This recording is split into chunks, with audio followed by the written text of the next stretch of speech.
No quería dejar pasar algo que estuvimos comentando recién en los camarines, que a todos, a varios de nosotros nos había llamado la atención, que es una foto que salió hoy en perfil de la flamante ministra de Seguridad, Nilda Garré, atendiendo a alguien en una casa, tiene rejas en la casa, y el título era la ministra de la Inseguridad, ¿no? Porque ya a esta altura... eso no es una interpretación, eso es directamente mala leche y es querer que todo salga mal. Y al querido Hermenegildo hay que decirle también que esta caricatura no es conveniente desde el momento democrático.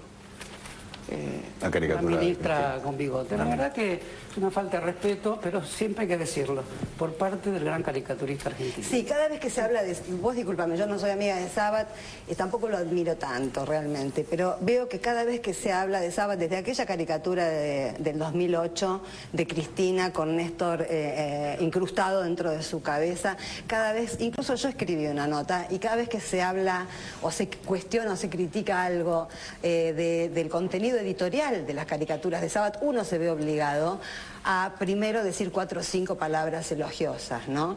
Pero bueno, sí, por supuesto. Es que también nos ha dado muchas cosas positivas, digamos, por eso. Por supuesto, pero en materia política es un editorialista. De justicia cuando se hace una crítica también. Pero en materia, en los últimos años viene siendo un editorialista del mismo peso que los otros, en la misma línea editorial que los otros. Sí, pero con un nivel artístico, eso creo que hay que decirlo para hacer justa la crítica.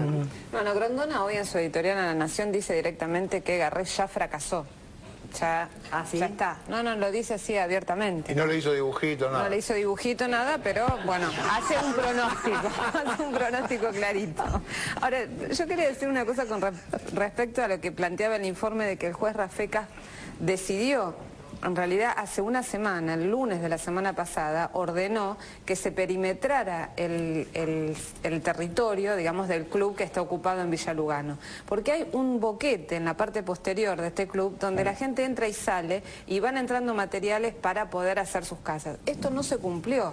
En realidad, habían hecho una pared, los volvieron a tirar y no se cumplió esto. Entonces, este ida y vuelta permite que haya un grupito muy chiquito de esos ocupantes que en realidad están detrás de negocios inmobiliarios que no tienen nada que ver con las necesidades reales de la gente y lo que hace más difícil la resolución de ese conflicto, ¿no?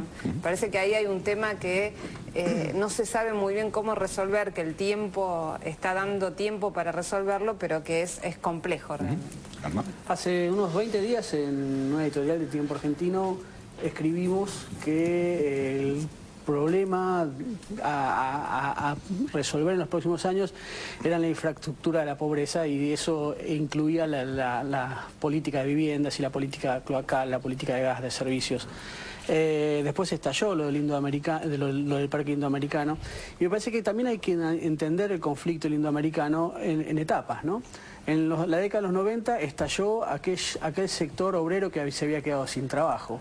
En el 2001 estalló el sector de clase media que se había visto pauperizado. En este momento, de alguna manera, está cuestionando el sistema en los sectores marginales de la economía argentina, ¿no? Los sectores quizás más pauperizados, más al margen, lo cual demuestra dos cosas. Una es que hay un corrimiento de la protesta hacia los sectores más empobrecidos.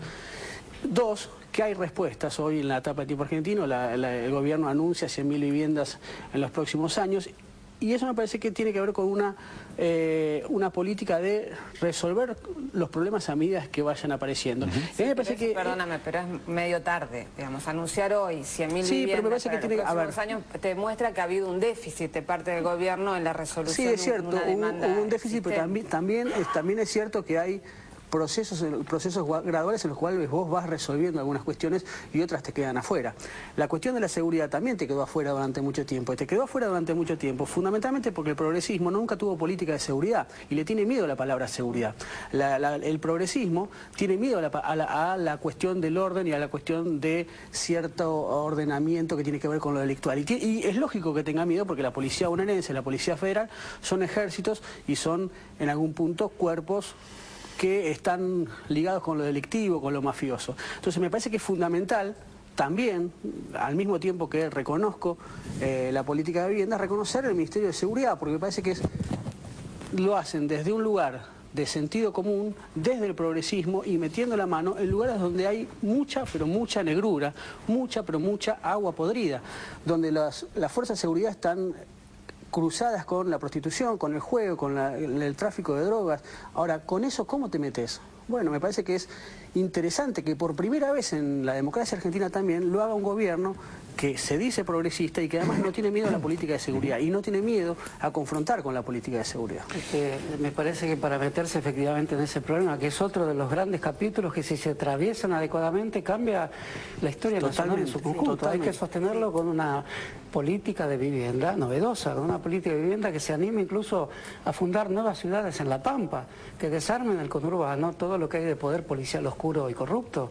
Este es el momento de hacerlo, este es el momento para hacer un gran llamado para resolver la cuestión demográfica en la Argentina que reveló el Censo Nacional, donde hay en un pequeño territorio se aglomera una población que en gran medida es una población sufriente, más allá de la heterogeneidad de las clases populares, de que hay operaciones, que hay conspiraciones, pero fundamentalmente lo que hay es una carencia que tiene que ser resuelta ahora con una nueva política de vivienda. El habitar es un hecho antropológico complejo, no es simplemente metros cuadrados de cemento. Y es un derecho constitucional. Es un hecho constitucional y es un hecho de carácter cultural, por lo tanto tienen que ser casas, como el programa que actualmente está en vigencia, con libros, con grandes transformaciones culturales y con una visión diferente de las ciudades argentinas, de Buenos Aires. Totalmente. Y yo diría que hay que crear nuevos núcleos poblacionales cerca del conurbano, Horacio, y hacia La Pampa, productivos, artísticos y de nuevas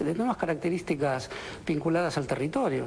Ahora, Horacio, creo que eso significa también pensar económicamente y regionalmente la Argentina de nuevo. Porque lo que está pasando es que el campo... en este momento no va a ocurrir en otro momento. Ya lo sé, pero digo, el campo te emplea una persona cada 500 hectáreas, por lo tanto hay que pensar económicamente la Argentina de nuevo y hay que pensarla en términos de economías regionales productivas y me parece que ese es el gran desafío.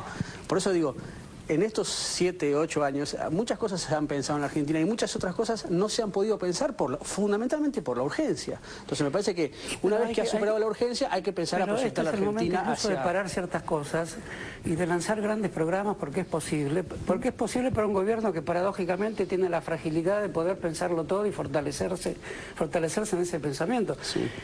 No digo que me molestó, pero me sorprendió el montaje que se hizo con Alfonsín. Recordemos con las deficiencias que tuvo Alfonsín y las deficiencias que puede haber. Era irónico. Sí, era irónico, pero de todas maneras me sobresaltó un poco, porque con ese mismo tono, es muy bueno el imitador, Alfonsín dijo la gran frase de ir hacia el frío, hacia el océano, hacia el mar, más allá de que podía no ser conveniente el cambio de capital, seguramente no lo era, y no lo sería ahora, pero sí crear nuevos núcleos poblacionales con ese tipo de frases que llaman a la conciencia utópica de la población, que está muy herida, que hay un sector muy herido de la población, que puede aceptar que son los que dicen eso por televisión, lamentablemente, y el papel lamentable que cumplen los mobileros, lo sabemos, pero que es necesario, de alguna manera, superar, antes que ver el mapa secreto de las conspiraciones, que las hay, ver el mapa público de las grandes transformaciones del país en el sentido urbanístico, demográfico, social, ético, libertario. En ese sentido, el dato del censo era que la población argentina vive en el 1% del territorio. Exactamente. Ese es el dato de concentración.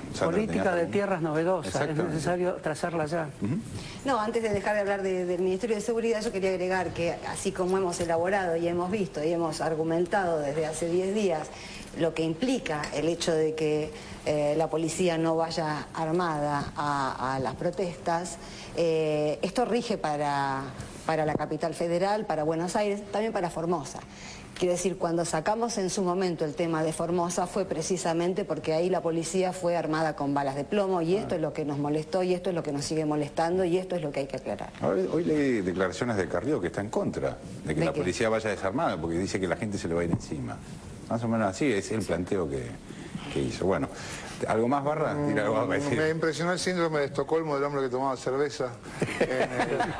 No, pero me pareció muy bueno el informe porque eso es lo que venimos diciendo desde que empezó este programa. Está condensado acá, la presencia de la tele como un elemento, o sea, uno, primero cómo te la cuenta, con los dos, con el asistente y el ahora, y después cómo actúa adentro. Uno ve la toma con tele, uno ve el piquete con tele adentro, con el con la tele. Con Sandra Borghi adentro de la tele. Sí. Sandra Borghi, que era la que lo recibía Bazán en el informe, y también es la que decía que en la Argentina está llegando a inmigración de baja calidad, es la misma persona. Pero además actuando, es un actor más adentro, entre el vecino y el que toma el coso y el que tira tiro, están los tipos de la televisión. Yo no creo en esto, perdóname Barra, en esto que dice Carrió, de que si la policía anda desarmada se le van a tirar encima. Yo hoy vine sin ropa interior, hace media hora que estoy acá y no pasó nada. Y se los vuelvo a repetir, no tengo ropa interior. Y nadie se me tira encima. Todo el mundo hace hombrito. Muy bien, vamos a ver ahora 3 años de la presidencia de Cristina Fernández de Kirchner. 3 informes, 6, 7 y 8, el sexto, el séptimo y el octavo informe. En este caso,